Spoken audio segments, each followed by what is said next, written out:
बिस्मिल्लाहिर्रहमानिर्रहीम। मेरी बहनों और भाइयों अस्सलाम वालेकुम। उम्मीद है कि आप सब खैरियत से होंगे। मेरे देखने वाले जहाँ भी रहें अल्लाह पाक के हिफ्ज़ व अमान में रहें। तो आज मैं एक ऐसी बूढ़ी अम्मा के पास मौजूद हूँ जिनके पास खाने के लिए कुछ भी नहीं है, वो बहुत ज़्यादा तंग है। तो आइए उनसे बात करते हैं, इनके क्या कुछ मसाइल हैं, उनके अपने मुँह से सुनते हैं क्या हो रहा है इनकी ज़िंदगी में, ये किस तरह परेशान है। अस्सलाम वालेकुम। अम्मा जी क्या हाल है, ठीक हो? तो रखी गुजर बसर देना भाई। बस मेरा बच्चा बुरे हाल है, ये जरा थी दे पान जरा हाल कहीं को आंदा पाए मेरा पोत जरी के छफर संग तो अल्लाह वास्ते दिवाए क्या बस मैं बहुत तंग ना टोर संग दिया ना खावन पीवन दी कशा ये नहीं है। अम्मा जी आपके कितने बेटे हैं? बेटे तो मेरे त्राए ना एक शुदा मजदूर हो गया उनके पोतन कमाले हो बैठे, बाकी मैं को तो कशा नहीं दे बैरे तो कपड़े की देने सारे कपड़े कान में दे। अच्छा मेरे पोतरी में में गुजरे दे।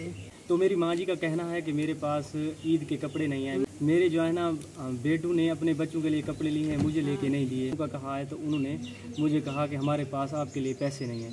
तो खुदारा आप सबसे गुजारिश की जाती है अगर आपसे कोई हेल्प हो सके तो कर लें, अल्लाह पाक आपको इनका अजर देगा।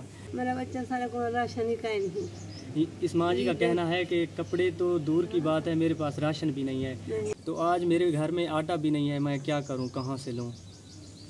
तो आटे के सिवा मैं आपको अम्मा जी का घर दिखाता हूं। ये किस घर में रह रही है, कैसे गुजर बसर हो रहा है इनका।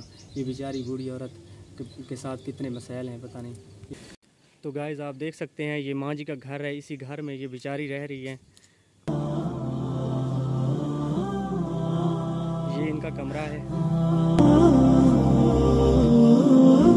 जो कि बहुत ही बुरी हालत में है। ये बिल्कुल छोटा सा है, पता नहीं इसमें कैसे रहती हैं।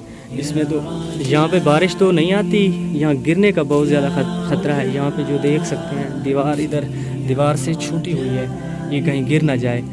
एक बंदा अंदर आके सीधा भी नहीं खड़ा रह सकता, इतना बिल्कुल छोटा सा मकान है जो कि बहुत ही बुरी हालत में है ये कमरा। वो बिल्कुल ये गाइस आप देख सकते हैं ये 4 इंच की दीवार में, ये जब ज़्यादा तेज़ हवा चलेगी तो ये गिर जाएंगी। ये वैसे भी टेढ़ी हो गई है। ये माँ जी ने अपनी छाँव के लिए जगह बनाई हुई है ऊपर से। ये इनका घर है, ये बेचारी बहुत ज़्यादा तंग है। अल्लाह